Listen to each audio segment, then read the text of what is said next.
Happy New Year's everyone! So for today's mini vlog na, ngayon ko lang na voice over to yung kaganapan ng pagsalubong namin ng December 31, 2025 dito naman po sa family ko. So as you can see guys, it's at 12 o'clock na po ng 31 ng December nito. So umakit muna kami sa terrace ng mga anak ko tsaka ng ate ko para panoodin itong mga fireworks ito na nagagandahan ng bonggang-bongga. So keep on watching guys at tapusin lang muna natin itong mga fireworks and then makikita nyo na po yung aking pamilya at tsaka aming munting handa dito kala mama dahil every year ng December 31 doon kami kala mama kumakain at doon na lang namin dinadala yung aming mga konting handa or saktong handa dahil kami lang naman dito at ako lang naman yung may family. So keep on watching guys. After nitong fireworks ay papakita ko naman yung family picture namin at yung aming handa. Keep on watching guys. Happy New Year everyone!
At after na yung fireworks namin manood, dito na nga po yung family ko. Ayan, sila mama, si papa, si ate, at ako naman, at yung pamilya ko, yung dalawa kong anak, at ito naman yung aking esposo na si Dudes. So, ito nga aming ganap nung New Year's Eve dito sa mama ko noong December 31. And then, after namin nang mag-picture-picture, ito na nga pala yung aming handa sa aming pagkain namin ng 12 midnight nito kala mama. So, keep on watching guys. At ito ipapakita ko sa inyo yung aming handa. Ito nga po at nakikita nyo ako na may dala na akong plato dahil kakain na ako dahil sila mama ay nakaupo pa. At ito na nga po at magsasalo-salo na po kami sa aming munting handa dito kala mama. After namin manood ng fireworks sa terrace nila mama. So every year dito kami talaga kumakain kala mama. So ayun si ate tapos ayun naman si papa. Tapos yung aking mga anak ay nasa gilid pa. So ito nga po ang aming kaganapan ng December 31 guys.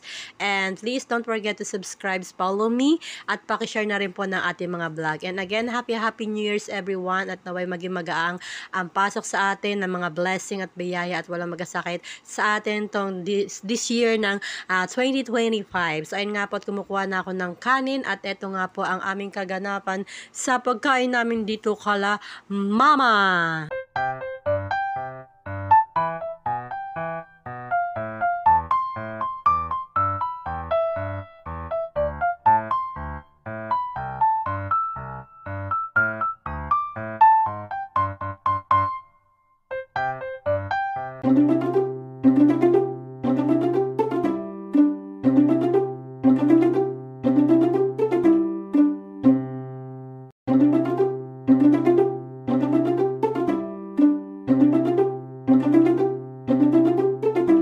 At eto nga pala si Papa at sumasandok na po ng kanin at saka ng kaldereta.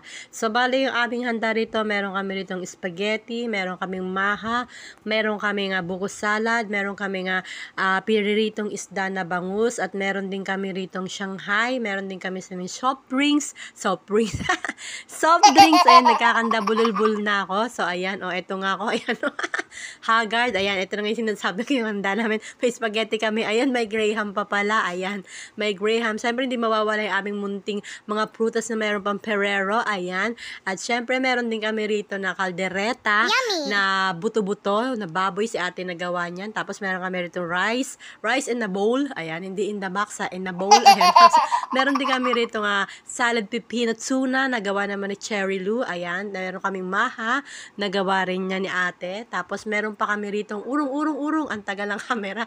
May barbecue din kami. Ayan. Yummy! So, ako nag-ihaw niyan. Ayan, courtesy of Lottie yan. Tapos, meron din kami itong prosperity bowl. Ayan, na mabilisan lang ginawa yan. Tapos, meron kami ritong piniritong bangus. At syempre, hindi mawawala yung aming fried toge. Ayan. So, napakasarap ng handa namin. Syempre, hindi rin mawawala yung pak na buko salad na gawa ni ate. So, ito ang aming munting handa noong New Year's Eve. At ito po yung aming Shanghai na ginupit-gupit ng maliliit para marami siyang tignan. Tapos, meron kami rito na ube, halaya, ayan, courtesy of Lottie din yan. So, lahat po ng handa namin, pinagsama-sama namin para dito kami lagi kumain kala mama every 31 ng December. And thank you for watching, guys! Happy New Year!